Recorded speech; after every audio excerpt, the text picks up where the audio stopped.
anxious mood tonight. That's a long-haired dachshund, and she's a puppy, so she's pretty active. So we might be hearing a little bit of barking, a little bit of growling, a little bit of fighting over the bone.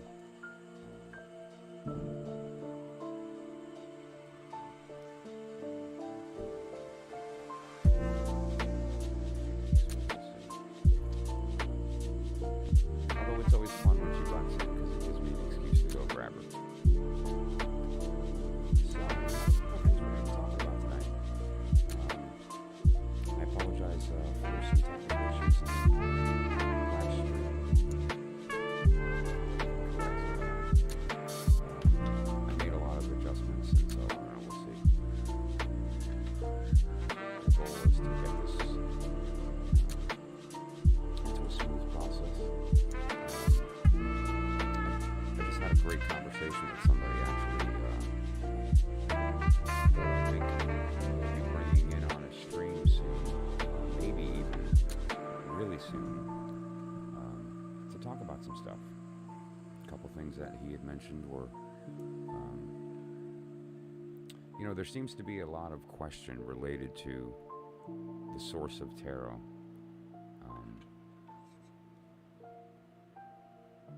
The Italians obviously claim to be the creator of the original cartomancy version in the early to mid 1400s, which we know is not correct.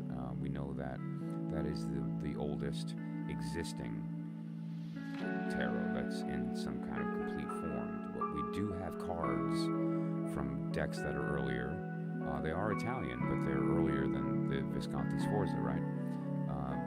But the Visconti Sforza is famous for the fact that there's a few depictions that first appear there. So, and that's a different conversation. But that does not mean that that's the first iteration of the tarot in card form, because it isn't. However, we don't really know exactly where. However, there is debate about the form prior to it being put in a cohesive sort of personal card form, because that was really a product of the time, the printing press, paper being readily available, and not something that was strictly for the wealthy. So a lot of this matter, the capacity to actually create the cards on a mass scale did not exist until much later. Right? However, the knowledge did, and the knowledge was utilized and shared amongst the learned. So that said, the question begs, what is the true body of knowledge that's being taught here? What is what's the actual objective truth? All religion is subjective. All philosophy is subjective. All interpretation of knowledge is subjective. Knowledge is objective.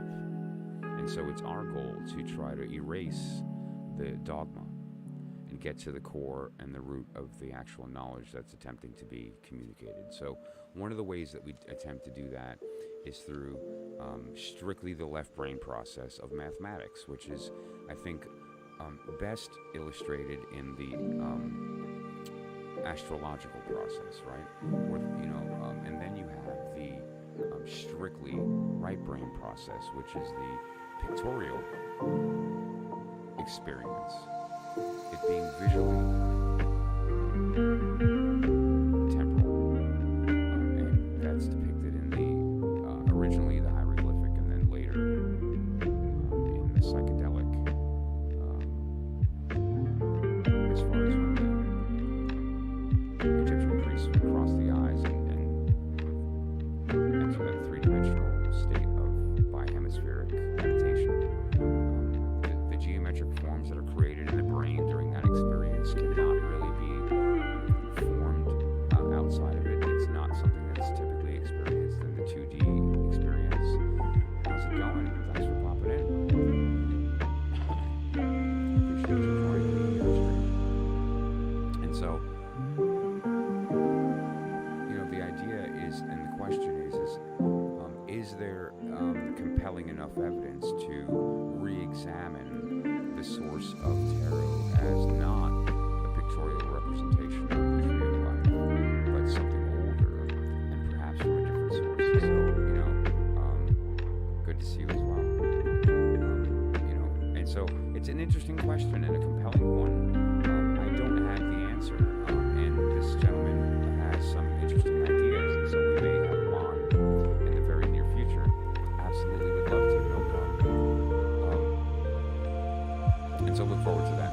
of fun. So Zucano, if you'd like, just throw in the chat your birth card if you remember it, and if not, I'll find it for you. Just let me know your month and day, and I'll be able to look that up. So, and we'll go from there. And so we've got a lot of stuff going on right now. This is a transitional period, right? We just moved out of Leo into Virgo. And in another day, we're going to be moving from the 8 of Pentacles into the 9. We're moving from the Sun into Venus. We're moving into the transitionary phase of that 30-degree period, right? We're moving into the transitional phase of Virgo. We were in the entrance in the 8 of Pentacles, and we're moving into that transitional period of the Venus in Virgo as opposed to Sun in Virgo. Very different energy. And moving into the 9 of Pentacles, which is, not a bad place to be, considering that we just came out of some effort and some work, right? Okay, so let's take a look here. November 14, right? So if we look at the wheel, November 14 is going to fall in the 7 of Cups.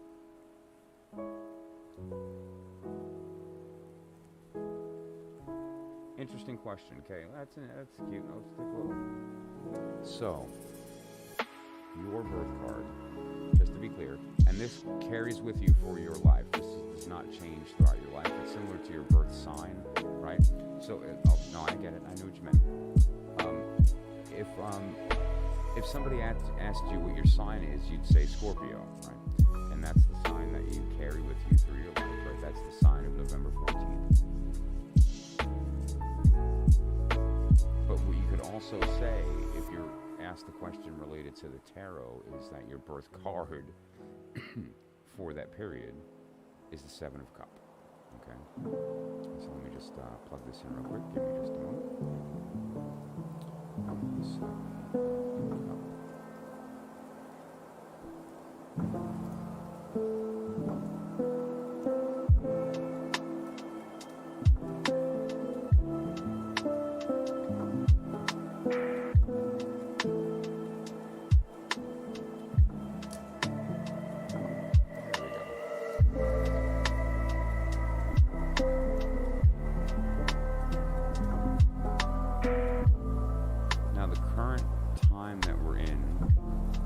The 8 of Pentacles.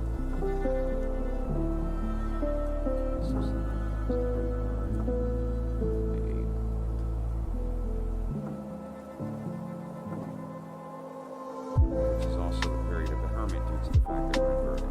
Okay. So this is what we're referring to. So let me just go ahead and set these cards up here. If you give me just a moment.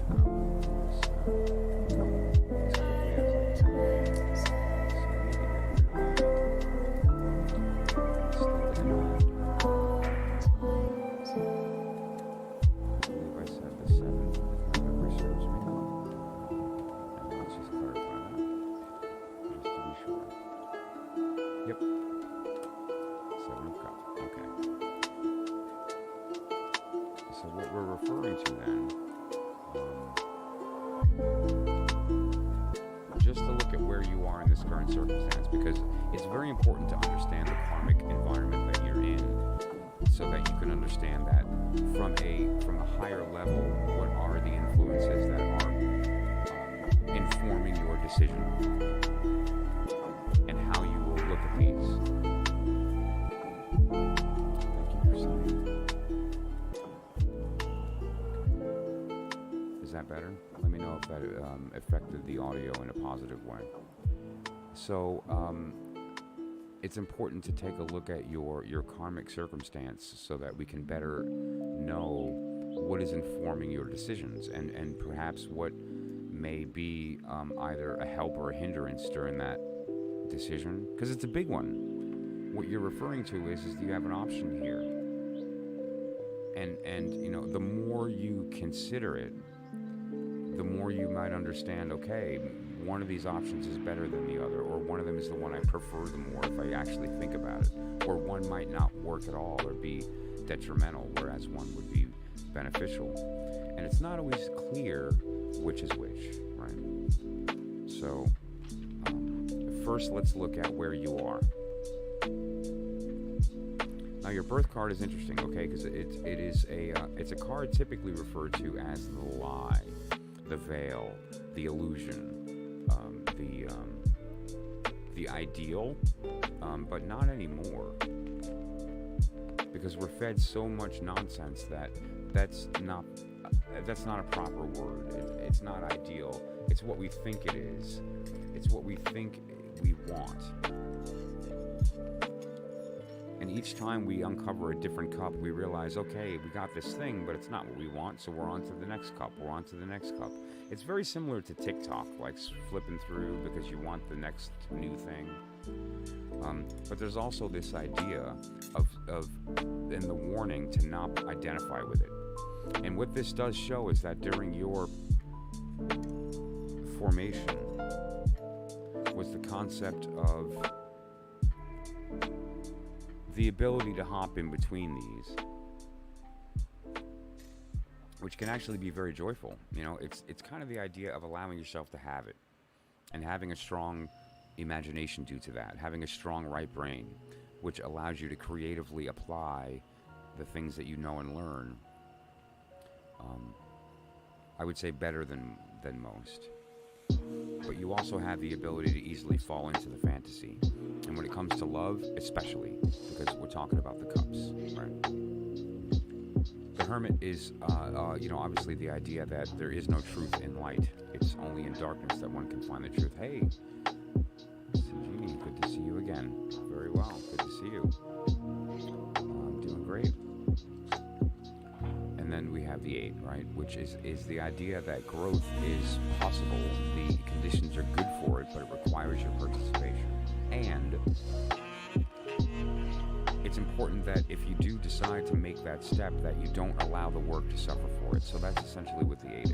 And we're all in this period of the Hermit in the 8. The difference here is that you are in the 7 of Cup energy. I really, really appreciate that. That's very, very nice of you.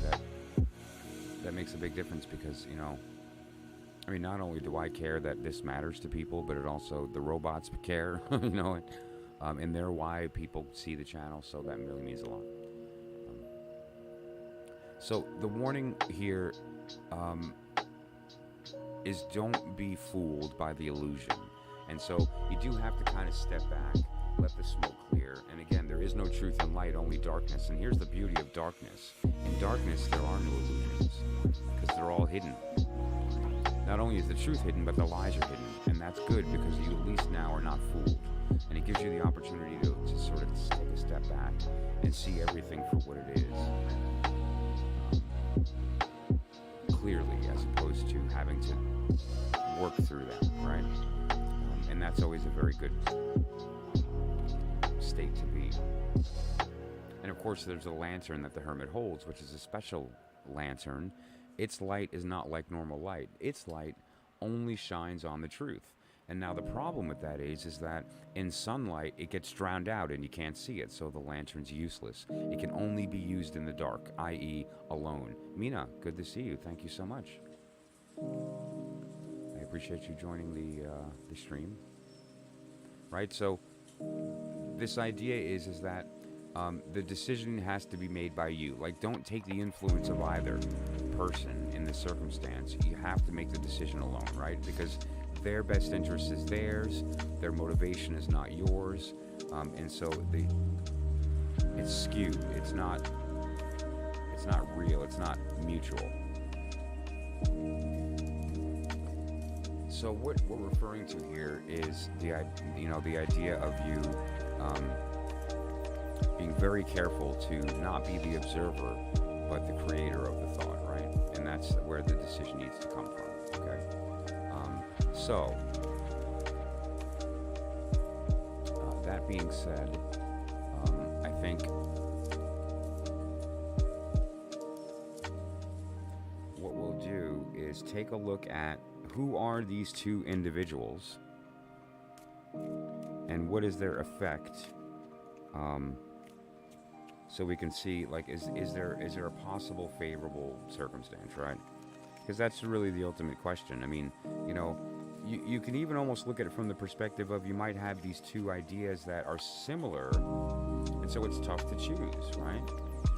Do I get the the Samsung or the LG? They both have a similar screen. They both run Android, right? And there may be other factors that make a decision in that, right? Like maybe one's waterproof and one has better sound. Well, and so these are trivial questions. And what's more appropriate is what's going to really be in the long run the one that provides the most joy, the most comfort, because all being equal, isn't that what matters? What really matters is that you're fulfilled. And so whatever pleasure you think exists now, it's typically not what maintains. It's not what persists. And persistence is due to rightness. Persistence is due to authenticity in the self. And so what happens when you're authentic to yourself, you, instead of reflecting the world, you give off your own light. And what happens when you do that is you draw attention from people that are attracted to that light. So then the decisions kind of make themselves, because the pool is real. It's not just people that are interacting with you in your life, but people who are karmically drawn to it for correct reasons, right? So let's take a look at that. The first individual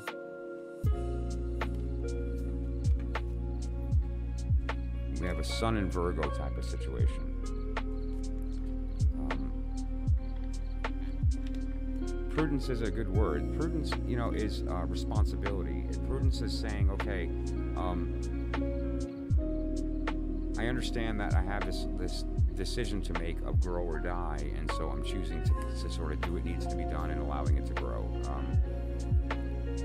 There's a level of responsibility with this person. There's a level of dependability. There's a level of responsibility internally, like they have a sense of duty to their decisions. This other person, 9 of disc. These are one apart, so there's a closeness, like I was saying. They're very sort of similar in some degrees, but this one change is drastic. Here you have the Sun in Virgo, here you have Venus in Virgo, and interestingly, and this is a pure coincidence, if you look at the period of time that we're in right now, we're moving from the Sun in Virgo into Venus in Virgo, the 8 of Pentacle into the 9 of Pentacle, right?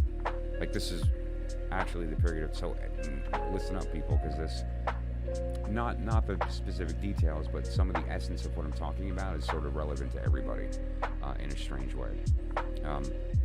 So the difference in these two people is the idea of the stoicism of doing what needs to be done and kind of having the patience to let it grow. The bear of the stock market, the person who sits back and lets things grow, that buys blue chip, that's gets low yield, high or low risk, right? That type of person. The 9 of disc is somebody who is a high yield, high risk. They're the bull. They're the financially at least. They act on emotion, but there's a level of instinct, and so it works for them. Whereas the prudent person fears acting on emotion, they're more responsible. Now the question is like, for instance, this person who's a little more rash will maybe have higher gains and look more valuable. However, will potentially lose it more in the future because there's a little less of a responsibility. But they're more adventurous, they're more active, there's more of an... their decisions are not informed by fear, but opportunity. This person's decisions are based on what's responsible. Now, with respect to the connections here, there's a few that really matter when you're making a decision like this, right? One of those is are we going to get along? Do we have stuff to talk about? Like, if we're attracted to each other, that's great, but then what? Right? There needs to be a certain point that you have more than that, right? So, do you have good conversation? Do you actually have a decent physical connection? And karmically, is there a discord or a connection that is advantageous? Right? And So I'm going to do the same thing here. The first set of cards on top are relevant to this person. The set on the bottom are relevant to this person. Okay, so I'm going to take this person, and I'm just going to separate them for a moment. I'm going to have this person all out by themselves, and we're going to look at how this affects the mind. This is the two of you having a conversation with respect to your beliefs and how you express that to each other. The mind it relates in respect to communication. It is the worldview, like the where you're coming from. So the assumptions in your words. Do you use past or future tense? Are you trying to manipulate this kind of thing, right? And same thing with them. And so the way you and this person of the two tend to communicate is in a sense of argument, in a sense of making sure that you prove each other's points. This person feels like, listen, I am the responsible one, and so you should believe me. Or there's a level of authority to their communication, and that doesn't always sit with you. Sometimes you feel demeaned, and they don't mean it, and so you allow for it, but there's a level of like authority in this connection that's maybe hard for you to break through. As far as the physical with this person, there seems to be a level of a lack of communication, not fear, but hiddenness, like things you don't talk about. Why that is, I'm not sure. Whether that's something you feel like you need to hide from them, or something they need to feel they hide from you, that exists. As far as this third, we have the Three of Wands. The Three of Wands is like pure cockiness. This is the spirit version. What this really says is that as far as your energy and theirs, karmically, spiritually, is very root chakra. It's physical, sexual. So that doesn't always necessarily mean bad or good. It's just you have to understand what the dynamic is so that you can make a decision that is appropriate based on that. And the dynamic here is physical. There doesn't seem to be a lot more going on as far as that's concerned. So I'm going to put these aside really quickly. And we're going to take a look at these three, which are this individual, right? This is the second of the two people, okay? And what we have as far as the mind is concerned is very interesting. You have a situation where they feel, whether it's the need to or a compulsion as far as their individual person, they build you up, they fulfill mentally, they teach and learn. Like the conversations are very good. The conversations are empowering. There's something about this one that kind of motivates you. They're motivating. I like that word. That's what I'm trying to say. As far as the physical connection with this person, you are in a position of wanting to be giving, to be the provider, emotionally and otherwise. Like there's a sense of wanting to nourish and a sense of wanting to impress, and that would be received. Spiritually, this is the big one, right? This is the one that's going to say, like, karmically, do we have this discord, or is there a harmony, or is it something that is in the middle and we can work on it and it'll kind of ebb and flow based on our experience? Let's find out. What we have is the Knight of Cups. This is a very good card. This is a giver. This is you, not them.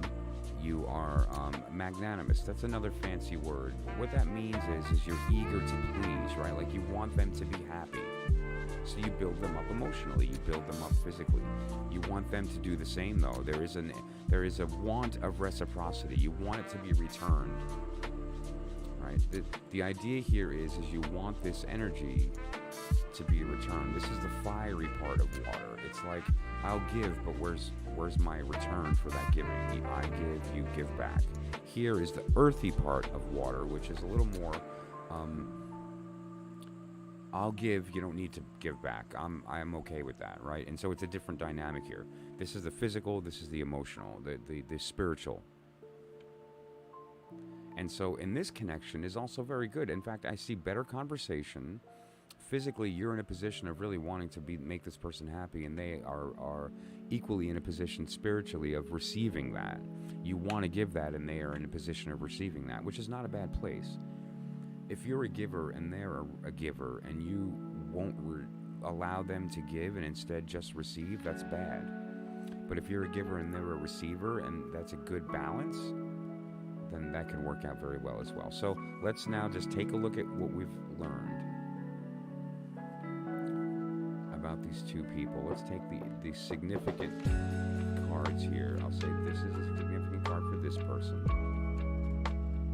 And as far as here, we have, I don't know, argument, a lot of hidden, something like internally, maybe perhaps a discomfort, therefore things aren't discussed, but there's some kind of hidden physical nature. And the spiritual here is very root chakra based. It's very physically based and not really a lot of emotional support. So what I see is, let's just use this card as the, right? All right, so then here's the two people.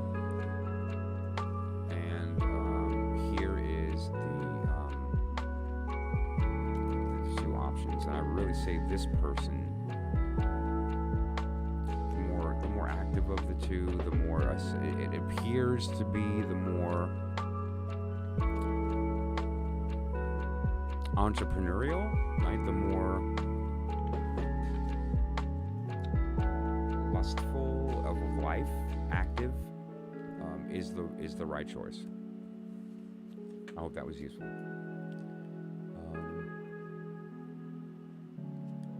So let's just have a quick little list here then. We have Sajini and then Mina.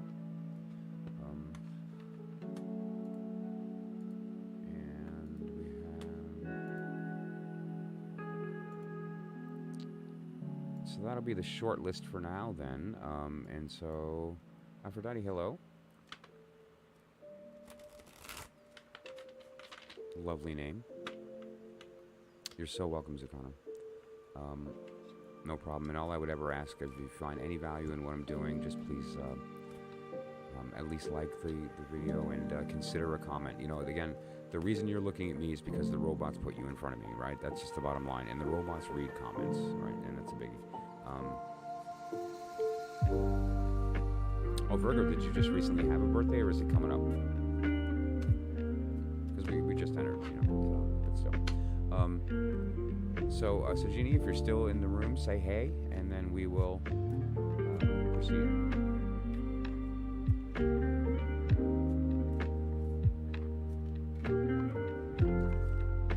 And actually, you know what, Sajini? Oh, thank you so much. That's so great. I appreciate that. Happy birthday. That's so awesome. All right, well, I post readings every day. I post a general reading, a pet reading, connections and the love reading, and a birthday reading. So tomorrow you'll have your birthday reading, okay? And I cut them typically right before I post them so that it's available for the day. So just to be clear, your birthday is September 2nd. Is that correct?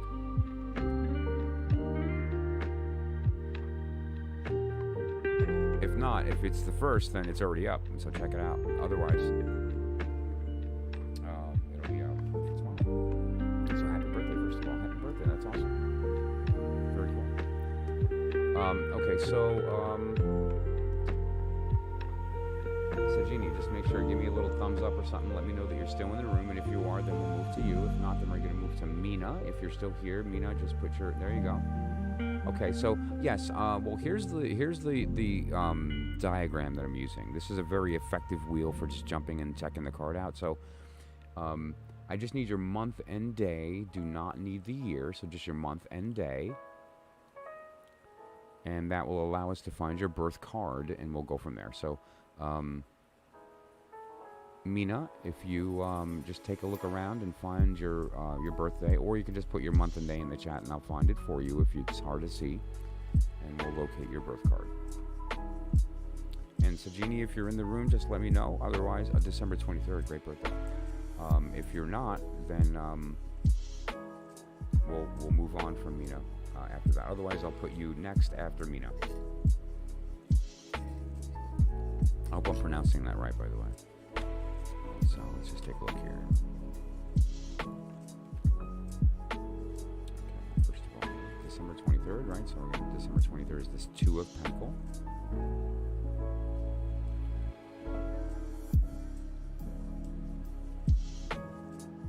Just verify that one more time. Yep, Two of Pentacles, right?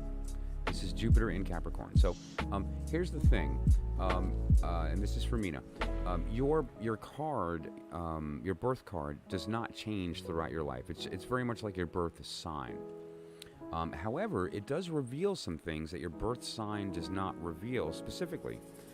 For instance, most people are familiar with their sun sign, right? That's the thing that you're.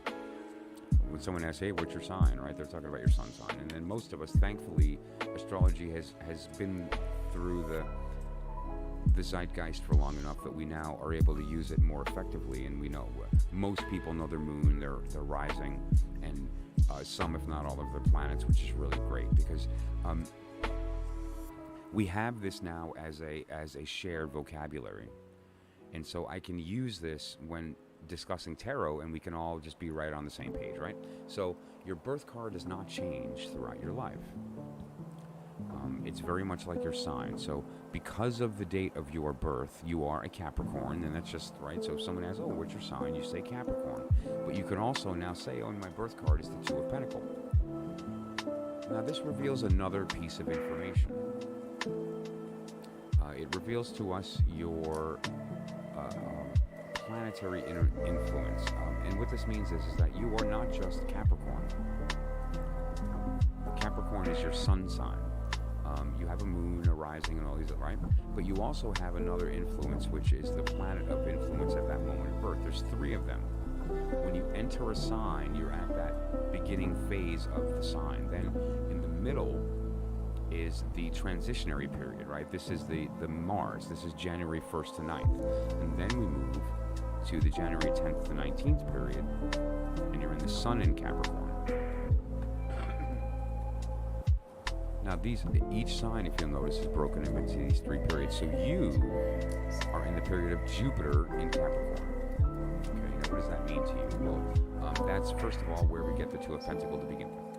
Okay, this is the card of, give me just a moment to light this incense.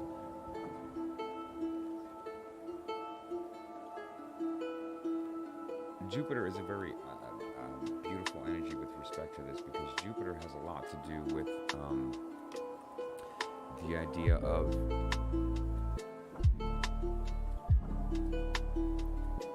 it's kind of like the outward version, the accessible but powerful, like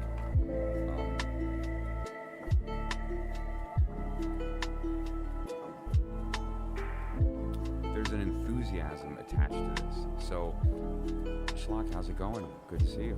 Thanks for popping in. But let me jump to the wheel here. If we look at the Two of Pentacles energy here, you're moving from Saturn into Jupiter. This is like quietness into loudness, like finding yourself and your personality opening up. You're moving from Sagittarius into Capricorn, which is this is an idea of Sagittarius being the poet, the musician, typically outgoing, but also has the propensity perhaps for depression. Almost like the comedian that's really outwardly open and inwardly quiet. The Capricorn is this stage of kind of finding a middle to that and being able to kind of be practical about the situation rather than so passionate all the time. Of the Sagittarius. Absolutely, we have a short list. Mina is right now, and then we're moving to from Mina. We're moving to either Sagini or Aphrodite, and then you. So absolutely, Sean. So what we're looking at is, as far as the two. Let me just put this card out here as well. Give me a moment.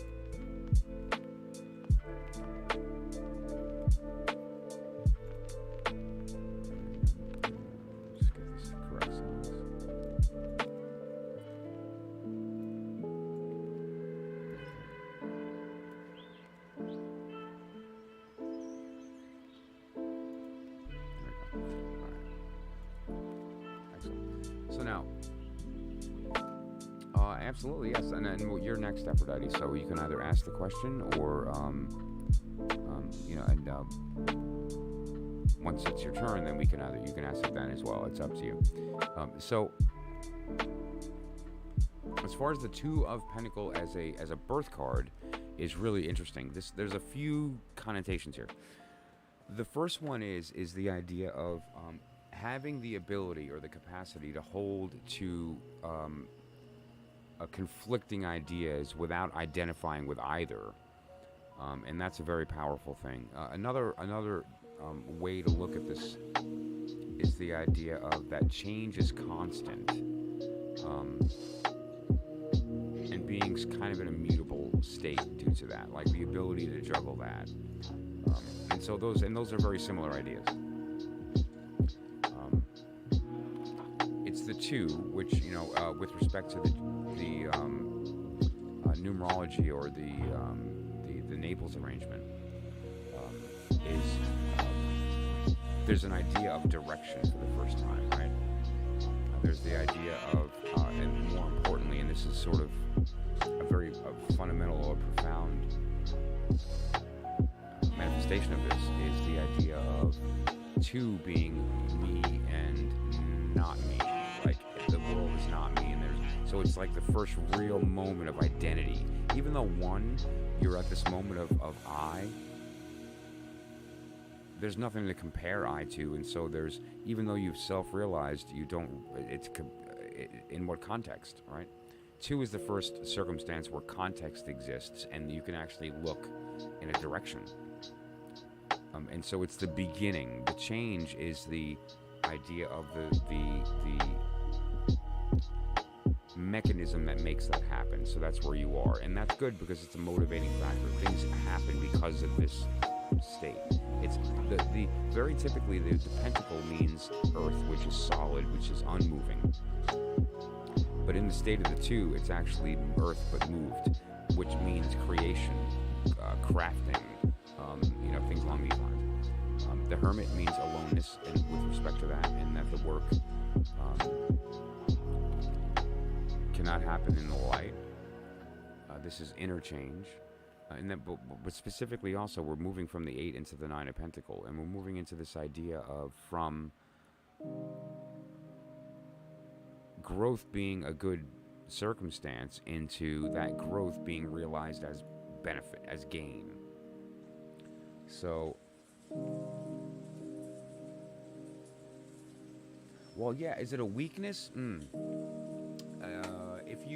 If you give into it, it becomes a weakness. Sure, because it's almost, and I don't mean bipolar, but it can be confusing if you're holding conflicting ideas and do run the trap of identifying with that. So it's important. One of the lessons here is to do not identify with either and stay the observer, right? Because that's what we are to begin with. Just like my voice enters your ears, you're not the source of the voice. And the light from the screen, whatever it's a phone or a computer that you're looking at, enters your eyes, you're not the source of that light.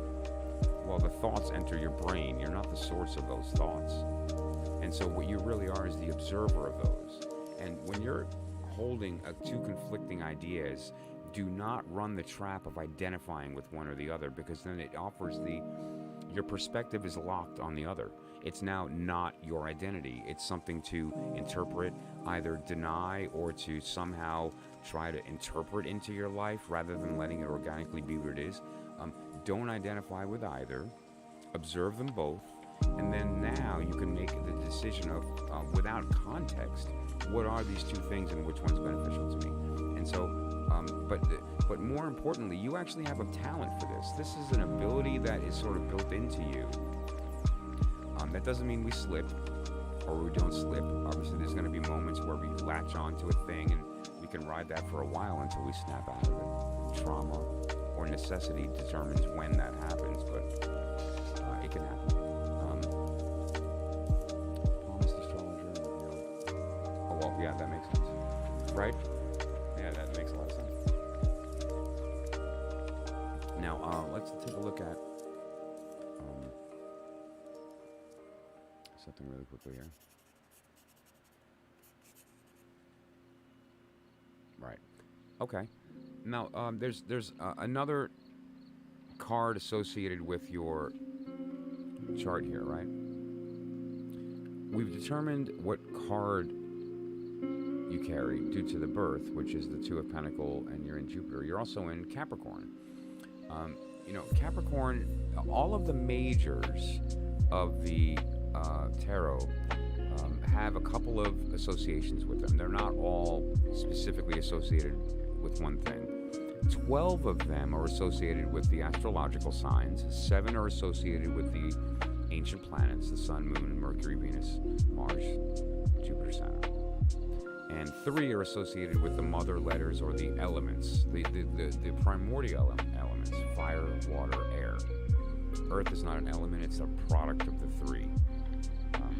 Just like spirit, it's a 3-element system. No, it's a 2. No, it's a 1. Right? It's a 5. Whatever. In this case, it's 3. And so, in this circumstance, Capricorn has an associated major, right? And so, if we look at the circumstance here,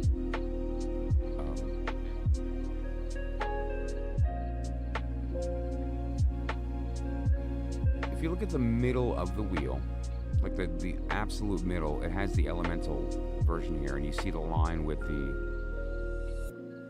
element down, and in this case that's Earth. Then you see the symbol for the sign, in this case Capricorn. Now, for some reason, this particular wheel does not show the actual trump. And so this particular information, or it's also called the major arcana, the triumphi, there's a few, the aeons. There's a number of terms for it. The paths is a good one. The letters of the alphabet. Each one is associated with a sign, right? And the sign of Capricorn is the devil. Now,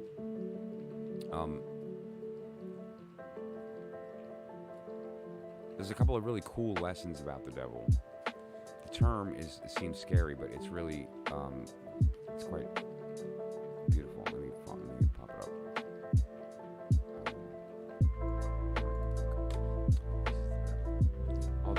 I'll cover the current period of times, major with yours. Okay. So what this card represents is there's a few things to pay attention to here. The first is the devil only has the ability to inhabit the mind. He does not have the power to affect the world. Doesn't. Sorry, that's a common misconception. People affect the world. The devil affects the mind. Well, it does. I mean, that's a scary image. Let's be honest. Although it really isn't. What it is that specific image is an old image that was adopted by the Freemasons. That comes from an even older image of something called the Baphomet, which is actually it's a reversed coded word. It's Hebrew. Anyway, as above, so below, bastardized. Long story short, the image actually is kind of even misinterpreted in the Rider Waite. Eliphas Levi has a version, and so it goes back far. The cool part about it, though, is if you look at the image of the individuals there, they have chains around their necks. There's an ability here to take that chain off anytime. Like, it's not tight. They're not being held against their will. They're not being tortured, right? Look at their faces. Like, he's looking at her, she's looking at us, right? They can literally walk out anytime. Why don't they? Because they don't know they can. It's like the elephant that you tie a piece of string to a post and they don't even think about trying to leave, because when they were a child, they couldn't because it was chained. And now you don't need a chain. You put a string and the elephant doesn't even try. That's literally what's happening here. In some cases, where that comes from, that control, is not training in the past. It's addiction.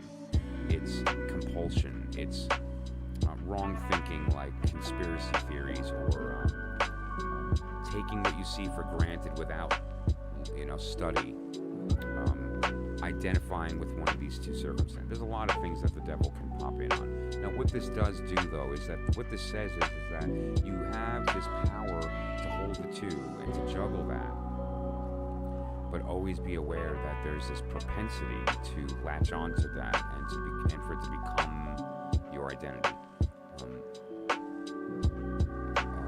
Don't ever forget, you can take that chain off at any time. How does the devil affect our lives? Through thought. We are not the creator of our thoughts. We are the observer. So be very careful about identifying with the thought. It's not yours. It belongs to the brain. It comes from the brain. It's interpreted by the brain, and then we're forced to look at that interpretation and try to make meaning from that. None of that is your identity. None of that's your fault. None of that's your creation. And so it's really important that we don't identify with that. Now, you're going to forget everything I just said. And 99% of the time, we're just kind of walking around as zombies, and we don't realize this. And that's when the devil can take over, right? So it's okay. As much as we can take agency, as much as we can, we remember that we control those thoughts. And now the period of time we're moving into is a very positive one with respect to that. And so one of the advantages that we're going to have is if we do choose now or the coming future to work with the hermit energy, go alone in the dark and look at what we really are without context, without identity and all this. The side effect will be good. The energy exists for us to succeed in that effort, and that includes you. Don't get sucked into the devil, and recognize that. Now, that doesn't mean don't pursue happiness in your life. Don't pursue joy. Obviously, do that. Just be careful that what is it that you find joyful, and what makes you happy, and why. And make sure that it's you that's being fulfilled and not a reflection of another person or a reflection of an old desire that doesn't serve you any longer. Who really wants, and what is that want fulfilling, and who's doing the wanting, right? Okay, so I hope that was informative. And again, all I ask is that you just like and subscribe. And if you see any value, consider a comment. It means a lot. It really does. Okay, and so it looks like we had Aphrodite. If you're still around, just give me a thumbs up or some indication, and we'll go from there.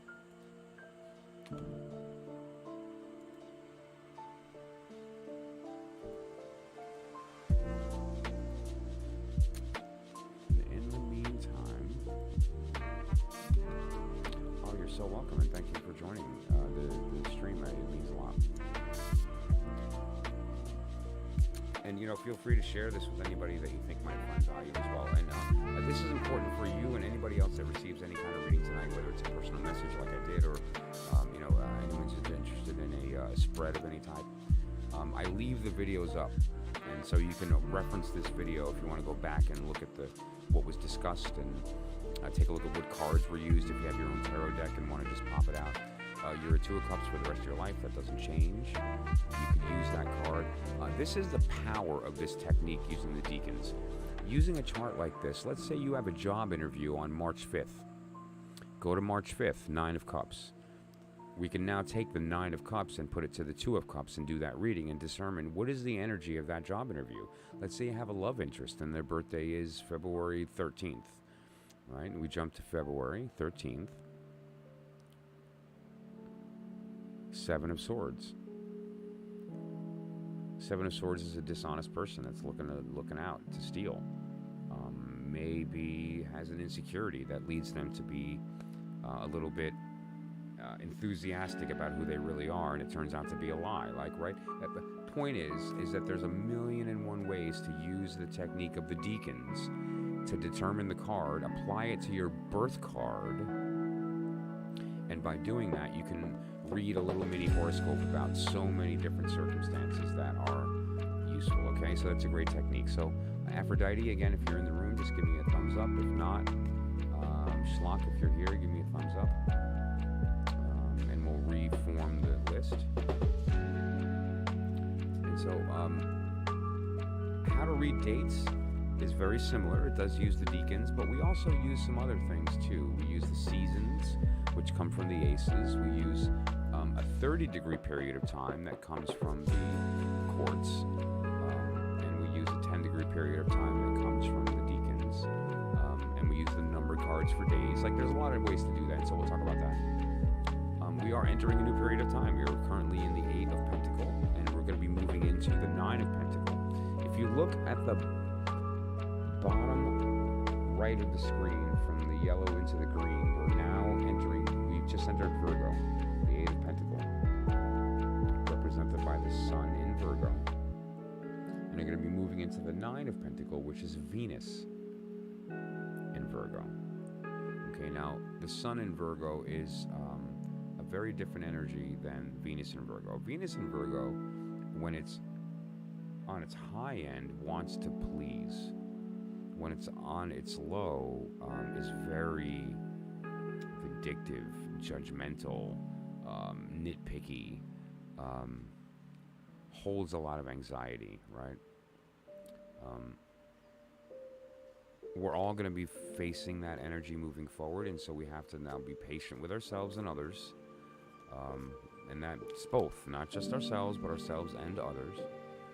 And this will give us an ability to hopefully navigate the situation a little better, and not damage relationships, help to maybe develop some relationships stronger than they would have, maybe even grow individually. And the 9 of Pentacles is a very good energy, because the 9 of Pentacles refers to we've done the work, we've done the growth. This is the point where we can and have the opportunity to actually benefit from that. Like, what do we gain that allows us to motivate, right? Because human beings, as much as we want to be altruistic, we are driven by some drive, or we wouldn't act. And that drive might be a goal, that drive might be a desire, but it exists nonetheless.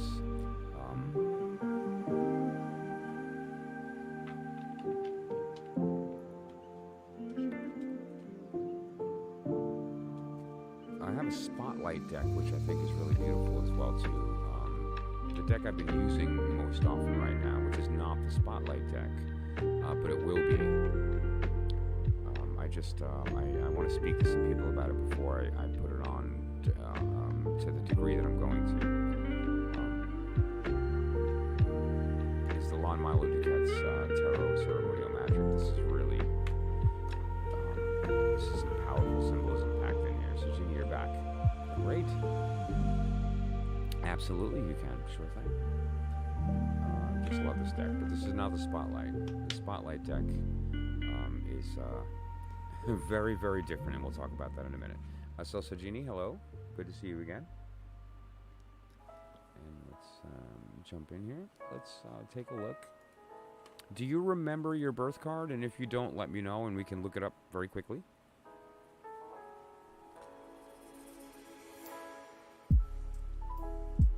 And just let me know, am I pronouncing that correctly, Sajini?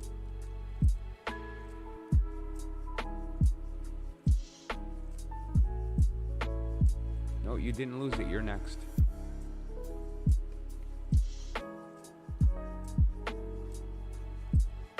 I unfortunately don't recall your birth card. Oh, you can't hear me clearly? Yeah, is my microphone too low? Seems like the music got very loud and then my microphone got low. Yeah, sorry about that. I'm not sure why. No.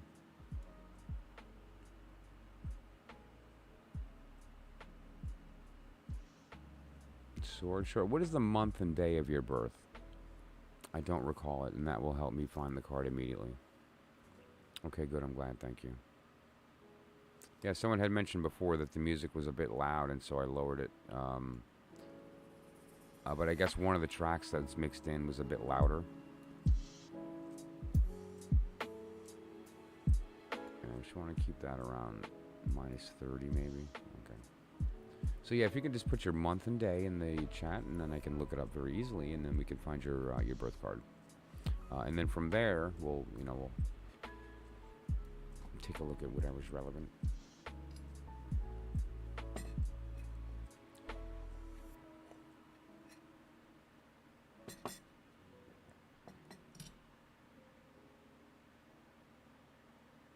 It's got to be the 5. That's got to be the 5. I don't know. Let's take a look. You tell me if this looks familiar. And if it does, then we'll know that we hit the right one.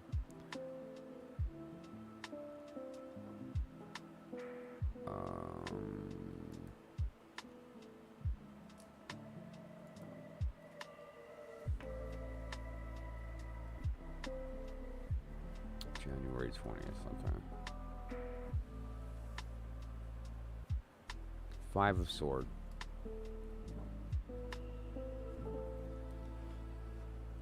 Okay, let me type that in here.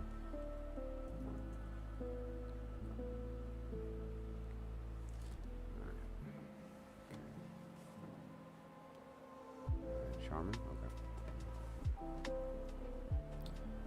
Alrighty. So now what you're looking at on the screen is relevant to a personal reading of the current time, which you and I have already discussed, and so we're gonna talk about. Right. Yep. Okay, good. You remembered that. And so what I'm gonna do, I'm just gonna shut off these other two,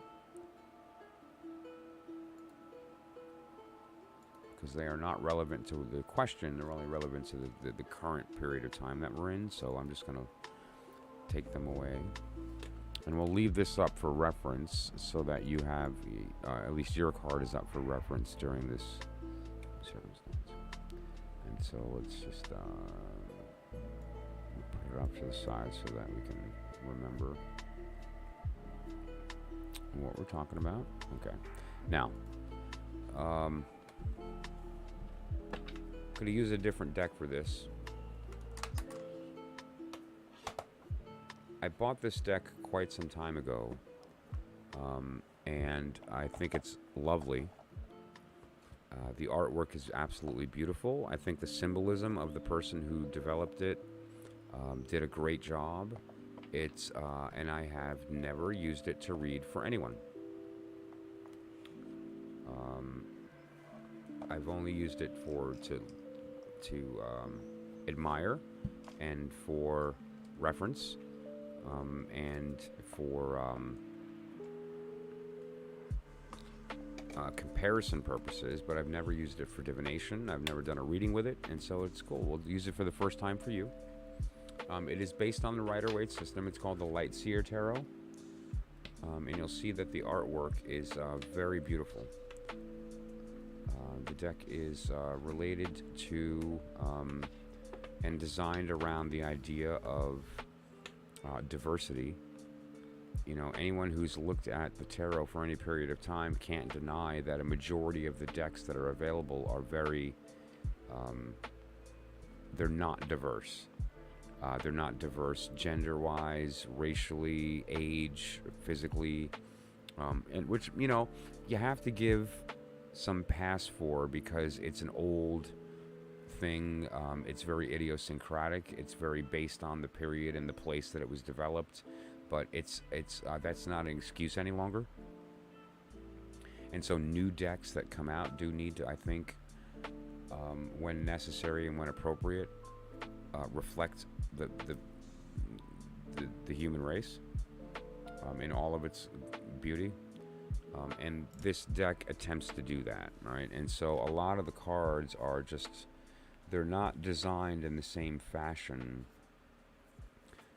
that you would consider a typical tarot deck. However, the symbolism is very well done to the degree that it is indicative of the Rider-Waite system. So it is relevant. And the Rider-Waite system is, of course, the Golden Dawn system. And so it's a very effective tool for that. And it's just beautiful. It's also very good for connection readings.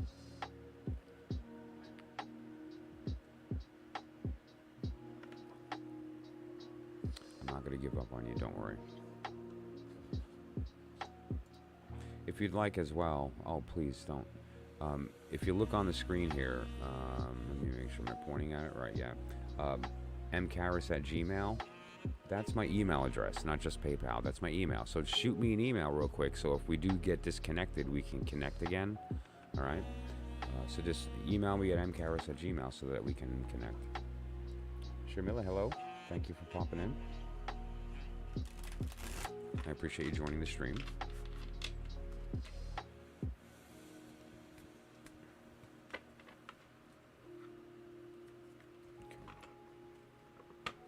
And so again, right now I'm going to...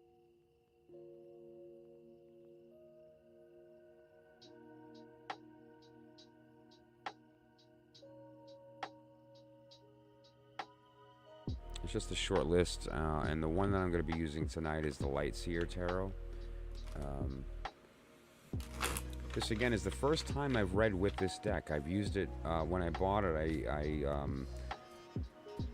I've been admiring the artwork. I've been admiring the symbolism. I've been kind of studying the way that the artist,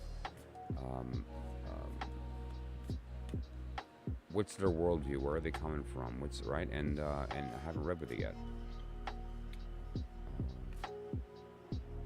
Yeah, you had a problem with your internet. And let me take a look at email here. Let's see. You might see some skipping. That's because I'm opening my browser and doing stuff, and it might affect my computer.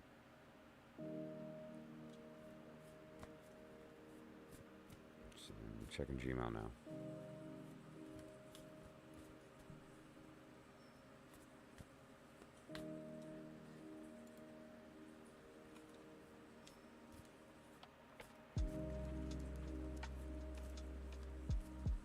You're also able to, let's see,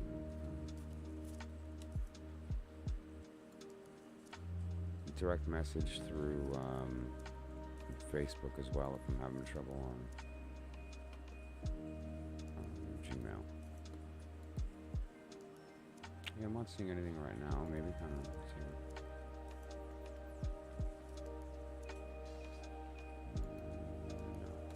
no. Nope.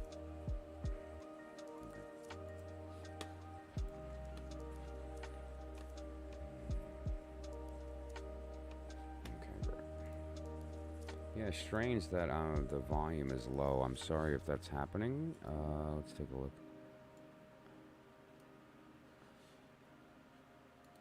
My microphone's all the way up. Yeah, I'm sorry if that's... I'm not sure. I am noticing that my input does look low comparison-wise. It should actually be blowing out right now. I'm not sure why that's happening. Take a look at something there.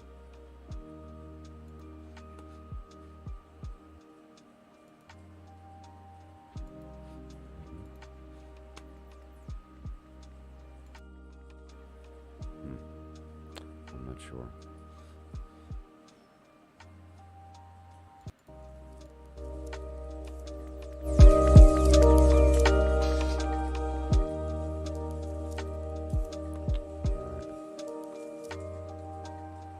Yeah, I'm not sure why that's happening.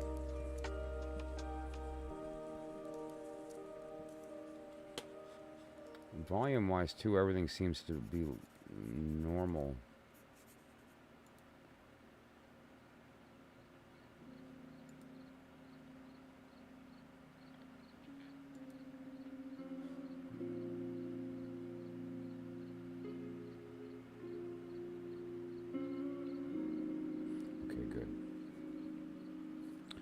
I'm going to pull a couple cards here, looking at where is he coming from and where are you right now, right? And looking at those two things together, we'll be able to take a look, okay? So let's see here. Yeah, and it looks like Sajini might be having sort of like technical issues, and so I'm just going to go with the reading, and then you can always go back to the video and look at it that way too. If you jump in and out, I'm just going to do the reading, and then you can look back at the answer if you wind up jumping out, okay? And so this is for Sajini, and this is a question of what's going on with Charmin, and should you wait, should you not, are they going to act or not? And let's just look at that generally speaking, if there's an opportunity here or if you're just wasting time and you're just going to suffer, right? So let's take a look.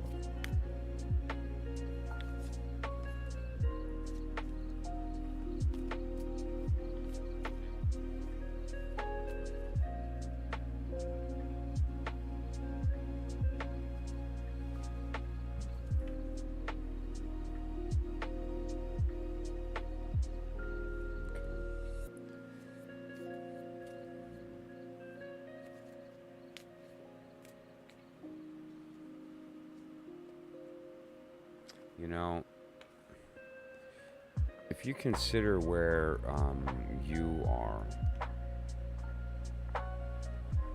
and where they are, I get this feeling, first off, that there's like there's a connection. It seems like it's not new. It's not like you just met this person. There's a history.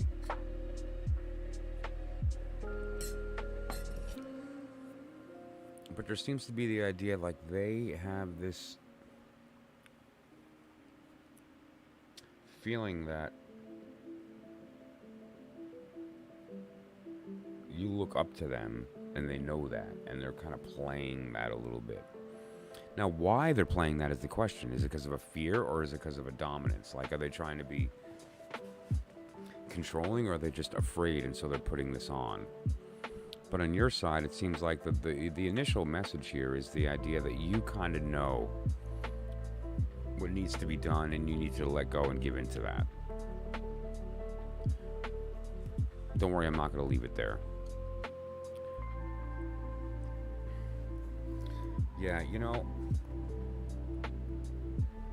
the idea here is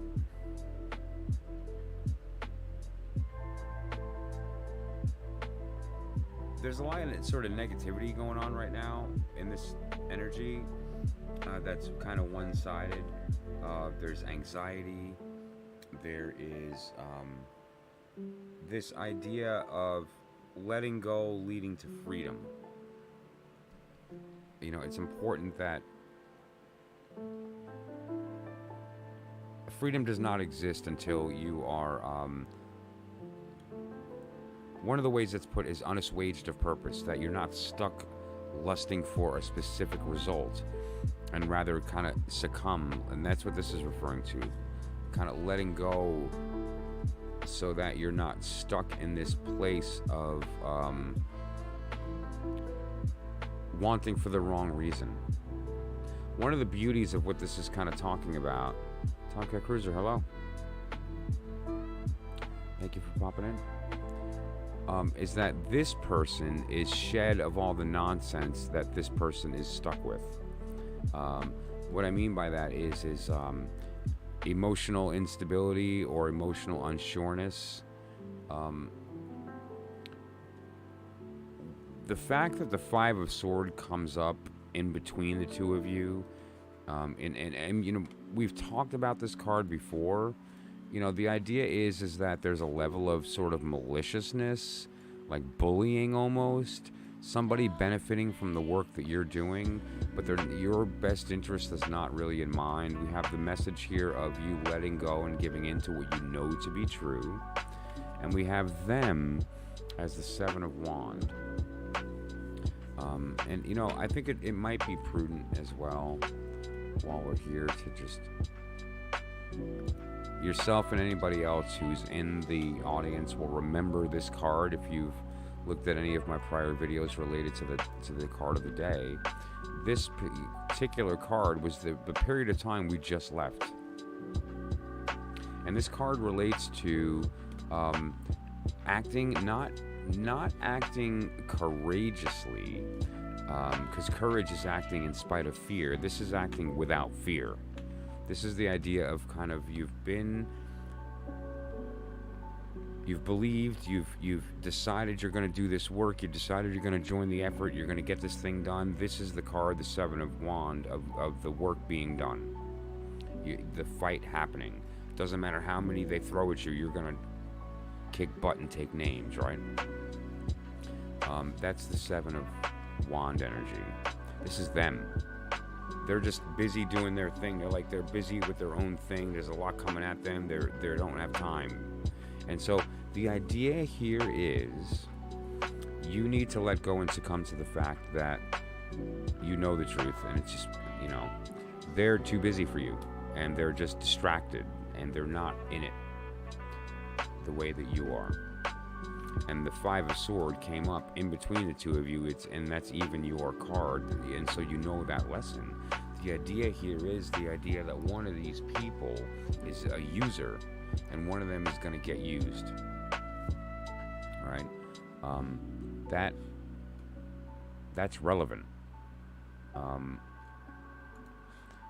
If you're not a user, you're going to find yourself in sort of like an unfortunate, ugly position of being used by this person, or can put yourself in a good position where that doesn't happen, and it's not something you need to worry about, right? By letting go and not being ruled by this person's, by your desire for them.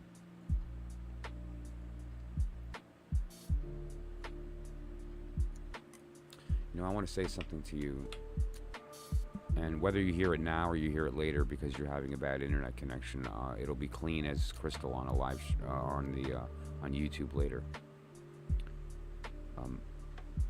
No matter who they are to you now, there are so many people in the world, so many connections in the world, so much love and beauty. Don't be forced or stuck to one thing that you miss the rest of the world and life has to offer, especially if they're not going to return that favor or give that back or be as enthusiastic as you are. It can be a lot of work for nothing if they're not willing or able. Now, that doesn't mean the two of you can't have something later, but what definitely is coming up here, and this is important for you to look at, is they are too busy for you. They're distracted, they're busy, they don't have time. And even if they did want a connection, there cannot be one. And so that's probably might be the reason they haven't contacted or reached out, or that they seem aloof or disconnected. The reality is that they just don't have time. And so you might have an opportunity later, but not now. Bottom line. Okay. That was for Sajini.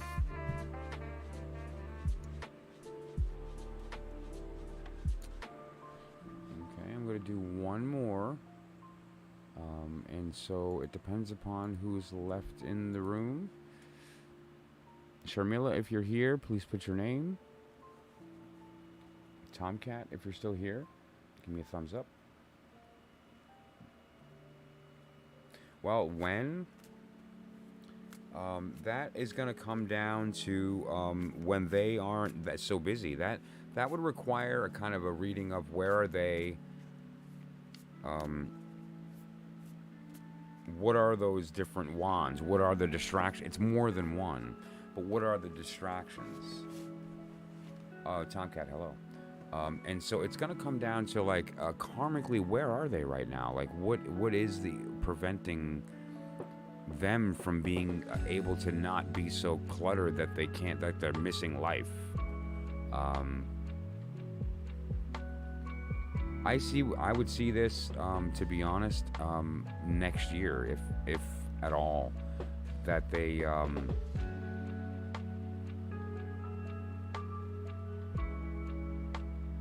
yeah, I don't know. To be honest, the energy just seems like they're off in their own world, and you would wind up being just part of that, but not the focus. I don't know. I would love to do a reading just for them individually too. That, yeah. No, but just understand, you can't define yourself by your desire for somebody else that's not willing to reciprocate that.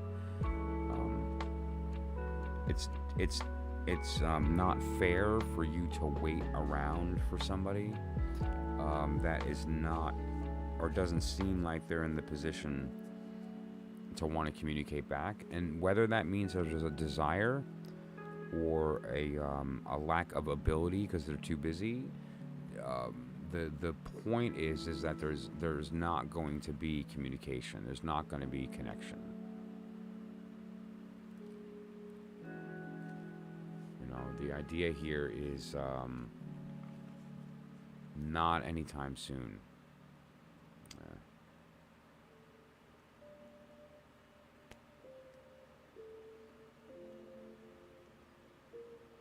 Yeah, they're just too busy and distracted. Yeah.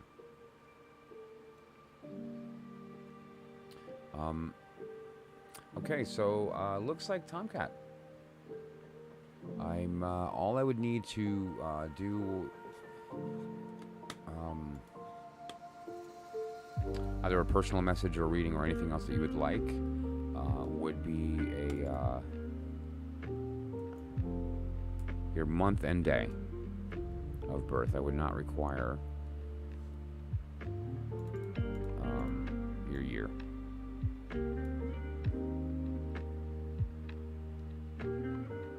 So what are we looking at here?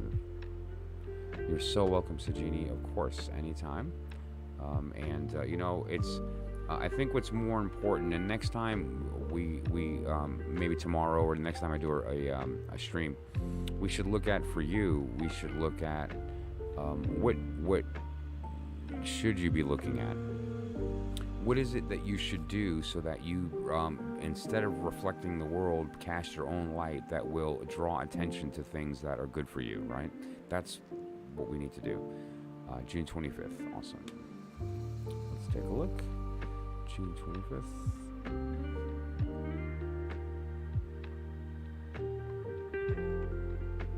Okay, Two of Cups.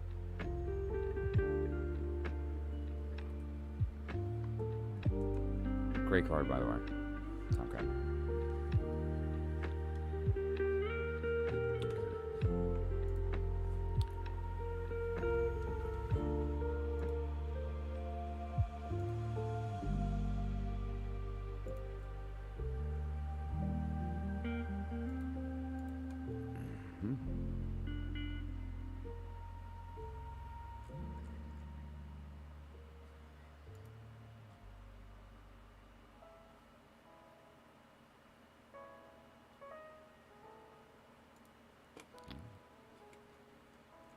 Okay, great. So what we have here then, the Two of Pentacles is your birth card.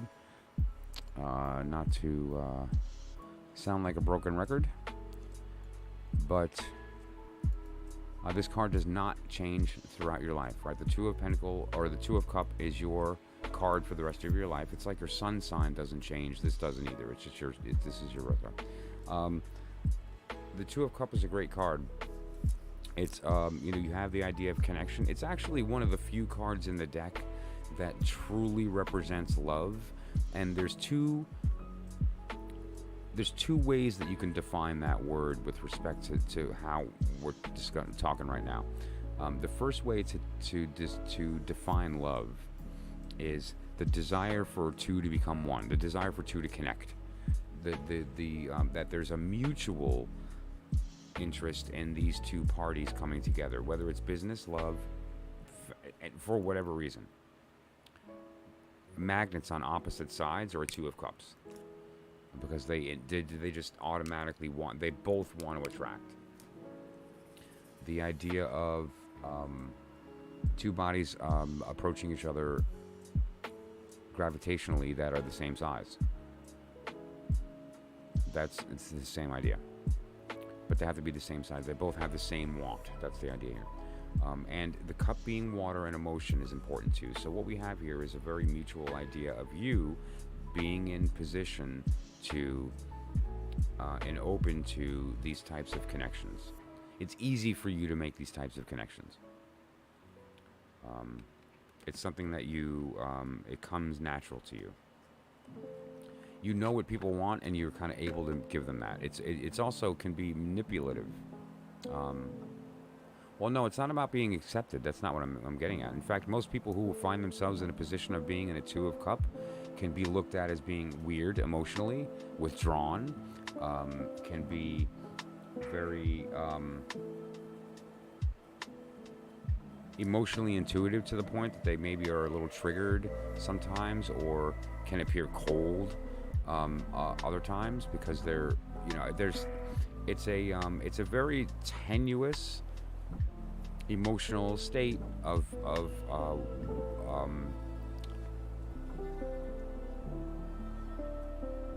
want, i.e. an empty cup that wants to be filled, and a cup that's already full, and so you don't have any room. And it's the play of those two things. Now, on top of that is the constant desire to find that balance. Meaning, if you're empty, you want to be filled. If you're full, you want to be left alone. And there's not necessarily always a middle, because it's about finding that balance. However, if you find the right other, you and that other will have a good time finding that balance, right? And so that's something that you can look at. The Hermit, however, the Hermit refers to there is no truth in the light. There's only truth in darkness, and you have to do that alone. If you did take a spotlight, and the Hermit has a magic spotlight, and that spotlight is so powerful, it can only shine light on the true things. If it's false, it won't shine on it. It's actually a very powerful tool. However, you take that lantern into the sunlight and you can't see it. It's drowned out by the sun. You can only see this light in darkness. And the lesson here is that you must be alone when you take that walk. That lantern and you need to go into the darkness alone to find the truth. And so when you look at, and this is only the period of time that we're in, this isn't your whole life. The Two of Cups is your whole life. In order for you to find that connection, right now you have to look inward, not outward. In order to find mutual power, you have to look inward, not outward right now. Meaning that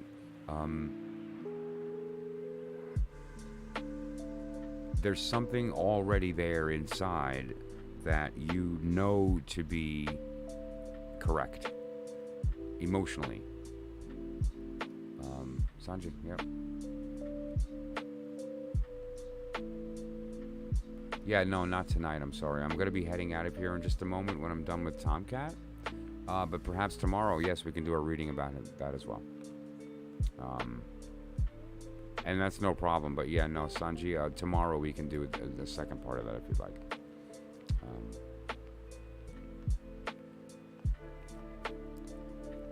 Now, as far as the Eight of Pentacles, though, we're moving into a Nine of Pentacles in the next day or so. And what that refers to is the idea of, if we've done the work and we didn't let the work suffer, like, let's say we're like really good at something, right? And people get to know that we're good at that thing, and then we put out good stuff and we get a good reputation. But now we kind of get a little busy. We start doing stuff, but now the stuff that we used to do that we were good at, we're not so good at anymore. We start doing less. We start not as good. We start getting kind of lazy or rushed, and you're welcome. And it, we have these. The work is affected. It's not as good as it used to be. People will notice, and growth is stymied. And so the 9 that is coming for you could be a disappointment as opposed to a growth. It all depends upon how you act now.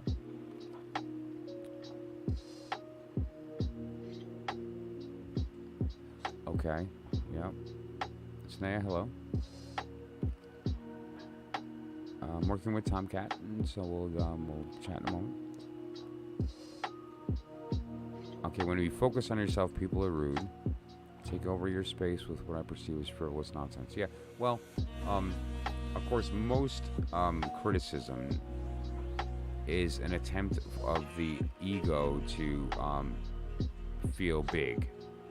So you have to ignore that. That's just the other people's trying to compensate for something in their own self, right? So you have to consider that. Sneha, I appreciate you popping in on the stream tonight. And so at the end of the day, understanding that you have this proclivity is what's gonna help you to, moving forward, communicate better with people, and to not find yourself in a position of losing motivation to where it begins to affect your decisions and yourself there.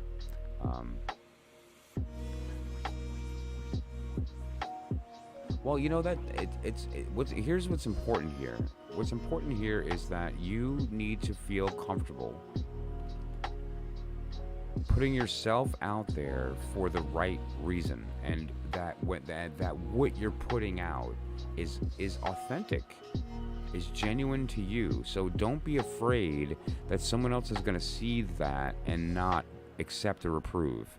It's incumbent upon you to be authentic. And here's what I mean by that. If you put out a certain thing, a certain way about you, something you like, the way that you talk, dress, act, whatever, you're going to attract people that like that. But if that's not you, what have you done? You've attracted a bunch of people that like something that you aren't. And now you have to pretend to be that thing. And then that's just not sustainable. You're not going to be happy. They're going to figure out that's not who you are. It doesn't work. When you become you and put you out into the world, what happens? You attract things that like that. Your friends, your connections, your even people you fall in love with are all going to be correct in your life because you are putting you out. And that's really the goal here. The point is that by without fear, you fill that cup with yourself and people who are naturally drawn to that will come and drink. And when they bring their cup, it will be nourishing to you as opposed to bad. Okay, and that's really what we're getting at here. If you want to learn at some point as well, obviously, how to go about that, some of the techniques that you can use to better understand who you are and how to maintain that, as opposed to I use the analogy of a mirror instead of a light. You want to be a light. You want to put out your own light so people that are correct for you will be drawn to it. If you are a mirror, all you do is reflect the world. And so you're not reflecting you. They don't see you. And so you're attracting people who aren't good for you, that won't make you happy, that you won't make happy. And what's the point of that, right? You might as well bang your head against the wall. So, okay. So thank you, Tom, for joining tonight, and I appreciate you participating in the stream tonight. All I ask of anybody, the reason you're looking at me right now is because a robot put you in front of me on Google. And robots read comments. If you find any value in what I'm doing, please, all I can ask is that you like the video and that you consider making a comment. It does mean a lot. And so I hope I was able to make an impact there. And if you have any other questions, again, I stream at least once a day. I do 4 readings that I post on my YouTube channel every day. That includes a general message for everyone, a love reading. If you have pets, there's a reading for your pets, and a reading related to if it is your birthday, okay? And so just look for that as well on the channel. And I live stream typically 5 to 7 days a week. And so if I don't stream one night, you can be sure I will be the night after. It's just my schedule right now. Okay, so that said, thank you so much for everybody that joined this evening. I really appreciate that. I had a lot of fun tonight. And if anybody has any specific questions that they'd like answered, I'm available. Simply text or leave a voicemail at that phone number, or you can direct message or email at my email address at Gmail. And I do answer my voicemail, I do answer my Gmail, and we can discuss that further from there, okay? So thank you so much to everybody who joined tonight.